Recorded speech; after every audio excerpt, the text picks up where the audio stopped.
Hello student, आज हम class 12th का सेकंड बुक का चैप्टर नंबर 1 है। बट अगर आप मैथ्स का पूरा देखोगे तो सीक्वेंस में ये 7 चैप्टर है, जो कि जिसका नाम है इंटीग्रेशन। देखो, इससे पहले आपने पढ़ा होगा chapter number 5, chapter number 6। Chapter number 5 में जो है वो है डिफरेंशिएशन का इंट्रोडक्शन। चैप्टर नंबर 6 में है एप्लीकेशन ऑफ डिफरेंशिएशन। और आपके पास जो चैप्टर नंबर 7 है वहाँ पे है इंट्रोडक्शन, या फिर कह सकते हो हम इंटीग्रल का यहाँ पर इंट्रोडक्शन है चैप्टर नंबर 7 में। और चैप्टर नंबर 8 में जो है वो उस चैप्टर में इसका एप्लीकेशन है या यूज़ कहाँ कहाँ पर है। देखो, इंटीग्रेशन का यूज़ हम डेली लाइफ में जो करते हैं वो कहाँ करते हैं। जैसे मान लो कोई एक ब्रिज है, अगर साइंस मतलब मैथमेटिशियन है या फिर इंजीनियर है, उन्हें ब्रिज बनाना है तो उन्हें चेक करना होगा कि मुझे यहाँ से लेकर के मुझे दूसरे एंड तक जाना है ब्रिज बनाने के लिए। तो वो क्या करते हैं, वो एक फंक्शन मान के चलते हैं कि हमें यहाँ से, अगर मैं उस फंक्शन को मान लूँ कि ये इतने डिस्टेंस तक जा रहा होगा, तो वहाँ तक वो फंक्शन लगा करके लगा देंगे और वहाँ से इंटीग्रेशन शुरू कर देंगे और एक लिमिट लगा देंगे कि हम 1 से लेकर के हमें 30 मीटर तक की डिस्टेंस का ब्रिज बनाना है। और उसके बाद उसका सॉल्यूशन सॉल्व करके वो चेक कर सकते हैं कि कितना एरिया कवर करेगा, कितनी लेंथ होगी उसकी, ब्रिज को बनाने में कितना कॉस्ट वगैरह आएगा। तो वहाँ पर इसका यूज़ करते हैं। दूसरा यूज़ इसका हम करते हैं, जैसे कोई बाइक है तो बाइक मान लो किसी स्पीड पे चलती है, वेलोसिटी पे चलती है। अब यहाँ पर किसी एक इंस्टेंट पे अगर उसका आंसर लाना हुआ कि कितने सेकंड पे वो चल रही होगी, कितनी स्पीड पे होगी, उस केस में भी हमारे पास इंटीग्रेशन का यूज़ करके उसका आंसर ला सकते हैं।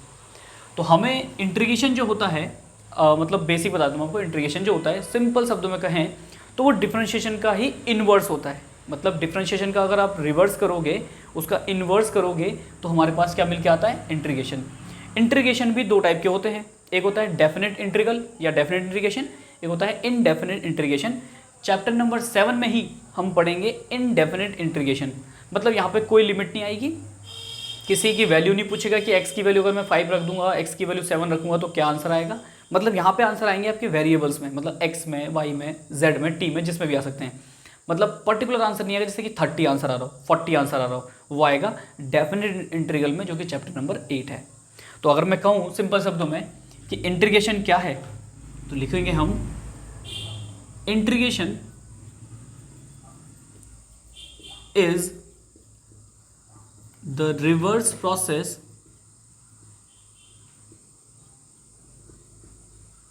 of differentiation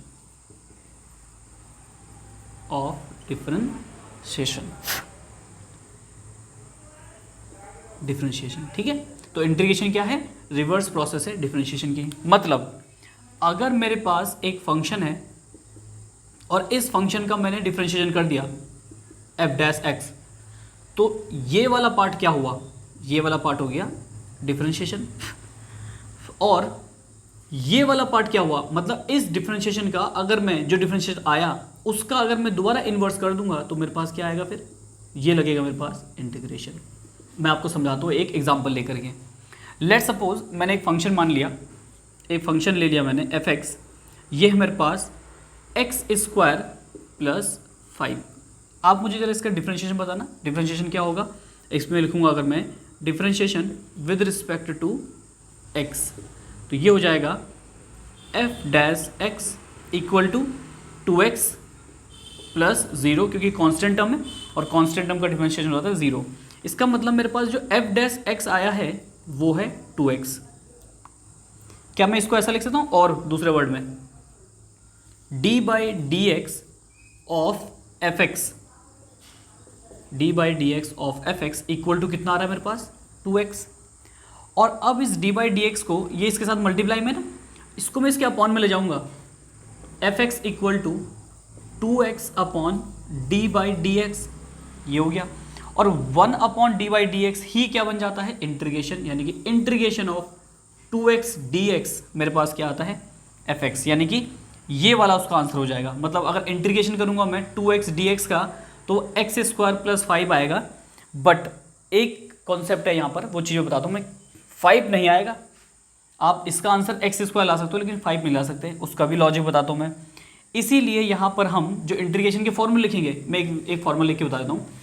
integration of x⁴n dx वो आता है x⁴n + 1 अपॉन n + 1। प्लस एक कांस्टेंट। ये जो कांस्टेंट है वो यही है 5, क्योंकि मुझे अगर मैं इसका इंटीग्रेशन करूँगा तो भी x² आएगा, अगर मैं यहाँ 7 रख दूंगा तब भी 2x का इंटीग्रेशन x² आएगा, अगर ये मैं -3 रखूँगा तब भी इसका आंसर 2x मतलब x² ही आएगा। कैसे, मैं एग्जांपल देके समझा ही देता हूँ आपको कि क्या होगा। देखो अभी मैंने क्या रखा है इसकी जगह पर x² + 5। अब मैंने क्या कर दिया, लेट सपोज मैंने लिख दिया x² - 3। अब मैंने यहाँ पे -3 रख दिया।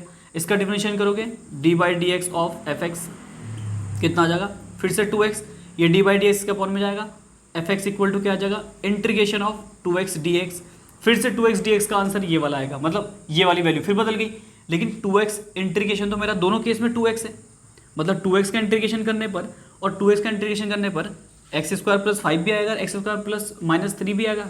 इसका मतलब ये जो कांस्टेंट वैल्यू है, ये कांस्टेंट वैल्यू चेंज होती रहती है, बदलती रहती है, इसीलिए यहाँ पर इंटीग्रेशन में इसकी वैल्यू जो आएगी फाइनली उसमें हम एक +c जोड़ देते हैं कांस्टेंट, ताकि हमें अगर हमें पता भी नहीं है कि 5 आंसर आ रहा है, 7 आंसर आ रहा है, -3 आ रहा है, 4 आ रहा है, तो बस हमने एक कांस्टेंट जोड़ लिया, वो हम क्वेश्चन के हिसाब से चेक कर लेंगे कि यहाँ पे कौन सा आंसर आएगा।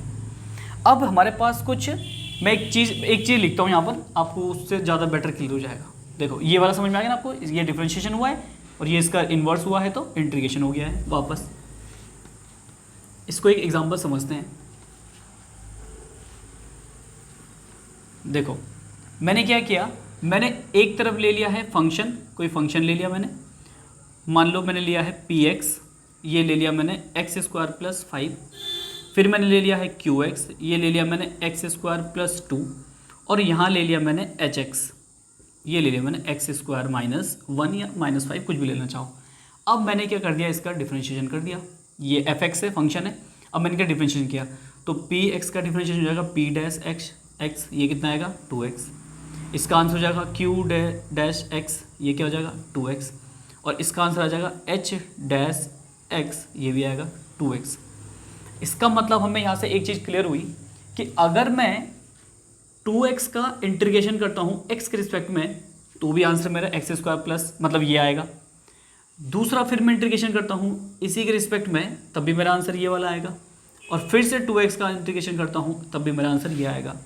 और अगर मैं इन सेंस इसको इंटीग्रेशन करूँगा तो यहाँ पर एक कांस्टेंट आएगा, यहाँ पर एक कांस्टेंट आएगा, यहाँ पर एक कांस्टेंट आएगा, क्योंकि फॉर्मूला क्या था, x⁴n dx का, x⁴n वो था x⁴n+1 अपॉन n+1 प्लस एक कांस्टेंट। इसका मतलब इसको सॉल्व करने पे कुछ आंसर आएगा, वो फिक्स आंसर यही है, वो फिक्स आंसर यही है x², और ये जो +c लिखे हुए हैं वो ये रहे, +5 +2 -1। इसका मतलब ये कांस्टेंट की वैल्यू बदलती रहेगी, हर फंक्शन में कांस्टेंट की वैल्यू बदलेगी, इसीलिए इनडेफिनेट इंटीग्रल में आप सारे आंसर में लिखोगे लास्ट में +c, क्योंकि वहाँ पर एक कांस्टेंट आएगा जो कि हमें फिक्स नहीं है, पता नहीं है कि क्या होगा। अब हमारे पास जो है वो है एंटी डेरिवेटिव, क्योंकि एंटी डेरिवेटिव ही तो इंटीग्रेशन बनता है। एक एग्जांपल समझते हैं। लेट सपोज मैंने डिफरेंशिएशन किया d/dx किया sin x का, d/dx ऑफ sin x क्या होता है cos x। अब मैं इसको लिख सकता हूँ sin x equal to cos x upon d/dx, और ये 1/d/dx क्या बन जाएगा इंटीग्रेशन, तो ये बन जाएगा integration of cos x, d/dx आगे लिखते हैं, इंटीग्रेशन में dx बाद में लिखते हैं, प्लस इक्वल टू होता है sin x। लेकिन क्या sin x ही होगा इसका आंसर, नहीं, इसका आंसर होगा sin x प्लस c, ये हो गया cos x का इंटीग्रेशन। तो cos x का इंटीग्रेशन क्या होगा, cos x का इंटीग्रेशन होगा sin x प्लस c। अभी मैंने आपको बताया कि यहाँ पर अगर आप sin x प्लस 7 भी रखोगे ना तब भी आंसर cos x आएगा, sin x -3 रखोगे तब भी आंसर cos x आएगा, sin x प्लस 8 रखोगे तब भी आंसर cos x ही आएगा, इसीलिए यहाँ पर एक प्लस कांस्टेंट ऐड कर देते हैं हम। तो ये मेरे पास क्या आ गया, cos x का इंटीग्रेशन sin x। अब कुछ स्टैंडर्ड इंटीग्रेशन है जो आपको याद रखने हैं, कुछ इंटीग्रेशन जो है वो मैं लिख देता हूँ कि क्या क्या होते हैं। पहला फॉर्मूला, इनके प्रूफ अगर आपको चाहिए होगा ना कि क्यों ऐसा होता है, मैं आपको नेक्स्ट वीडियो सेपरेट वीडियो बना दूंगा, उसमें आप देख सकते हो कि क्यों इसका आंसर ऐसा होता है। सबसे पहला आंसर तो यही है, x⁴n मतलब फॉर्मूला वो है x⁴n+1 अपॉन n+1 प्लस एक कांस्टेंट। दूसरा फॉर्मूला इंटीग्रेशन ऑफ 0 कह लो, या 0 तो नहीं लिखूंगा मैं, dx, ये आ गया मेरे पास x प्लस c। इन सबके इनके सबके भी आंसर क्यों होता है ऐसा, अगर प्रूफ चाहिए ना आपको, वो दूसरी वीडियो बना दूँ मैं आपके लिए, ठीक है। नेक्स्ट है मेरे पास इंटीग्रेशन ऑफ 1 dx, अगेन इसका आंसर x प्लस सी होता है। और इंटीग्रेशन ऑफ कोई कांस्टेंट टर्म है, जैसे मान लो मैंने लिख दिया, यहाँ पे लिख दिया मैंने कांस्टेंट और dx, तो इसका आंसर कांस्टेंट बाहर आ जाएगा, कांस्टेंट बाहर आ जाएगा और यहाँ पे हो जाएगा x प्लस सी। नेक्स्ट मेरे पास जो इंटीग्रेशन है वो है integration of sine x D x. Sine x D x का अभी तो कॉस का हुआ था, तो साइन एक्स डी एक्स का क्या हो जाएगा इंटीग्रेशन मेरे पास, minus cos X plus C. Next है मेरे पास integration of cos X D X, देखो ये रहा integration of cos X D X क्या हो जाएगा, sine X plus C. Next है मेरे पास integration of tan square X, नहीं इंटीग्रेशन ऑफ, यहाँ से देख लेता हूँ मैं एनसीईआरटी से कौन कौन से फॉर्मूले हैं, क्योंकि मुझे बहुत सारे फॉर्मूले हैं थोड़ा सा। Integration of sec square X, sec ही था वो, integration of sec square X D X, वो है मेरे पास 10x प्लस सी। इसको इरेज कर लेता हूँ मैं ये वाला पार्ट को। नेक्स्ट है मेरे पास integration of cosec square X, कितने हो गए 7 8। Integration of cosec square X D X वो होता है मेरे पास minus cot X plus C, constant. Next है मेरे पास integration of sec X 10x D X, ये हो जाता है मेरे पास sec X plus C. Next formula है मेरे पास integration of cosec X cot X D X equal to minus cosec x plus C. Next integration, एक काम करता हूँ मैं, जो बाकी के इंटीग्रेशन लगेंगे वो लगेंगे एक पर्टिकुलर एक्सरसाइज में, तो मैं उन इंटीग्रेशन को उन एक्सरसाइज में ही बता दूंगा आपको। वैसे चलो चाहो तो यहाँ पे भी लिख सकते हो कि इंटीग्रेशन ऑफ e की power x dx equal to e की पावर x। अच्छा एक चीज़ और बताता हूँ मैं आपको, इंटीग्रेशन ऑफ e की पावर nx dx वो हो जाता है e की power nx upon n plus C यहाँ पे भी आएगा। देखो डिफ्रेंशिएशन में क्या होता है, मल्टीप्लाई होकर के वैल्यू आगे आती है। फॉर एग्जांपल अगर मुझे डिफ्रेंशिएट करना है x की पावर 3 का, तो हो जाता है 3x स्क्वायर, आगे आ गया मल्टीप्लाई में। इंटीग्रेशन में क्या होता है, x की पावर 3 अगर मैं इसका इंटीग्रेशन कर रहा हूँ तो देखो n की जगह पे क्या रख दूंगा मैं 3, तो 3 प्लस 1 यानी 4, तो हो जाएगा x की पावर 4 अपॉन 4 प्लस सी। यहाँ पे हर बार वैल्यू डिवाइड में आती है। ऐसे ही अगर x की पावर e की पावर nx है तो e की पावर nx का तो e की पावर nx हो जाएगा, लेकिन इसका इंटीग्रेशन क्या होगा nx, वो हो जाएगा n, तो वो डिवाइड में आता है ना कि मल्टीप्लाई में। यही चीज़ अगर डिफरेंशिएशन में करोगे तो n यहाँ मल्टीप्लाई में आ जाता है।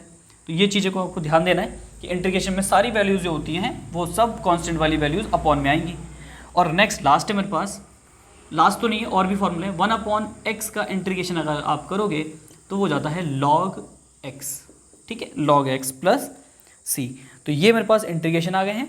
अब इसके मैं सिखाता हूँ आपको एंटी डेरिवेटिव कैसे आते हैं, मतलब एंटी डेरिवेटिव कैसे आते हैं। आप चाहो तो इसका स्क्रीनशॉट ले लो, फिर मैं बताता हूँ आपको एंटी डेरिवेटिव कैसे आते हैं इसके, ठीक है। देखो अब जो मेरे पास एंटी डेरिवेटिव है उसके लिए क्वेश्चन, मैं एक क्वेश्चन उठा लेता हूँ। एक क्वेश्चन कौन सा है मेरे पास, फाइंड द एग्जाम्पल नंबर 1, ठीक है।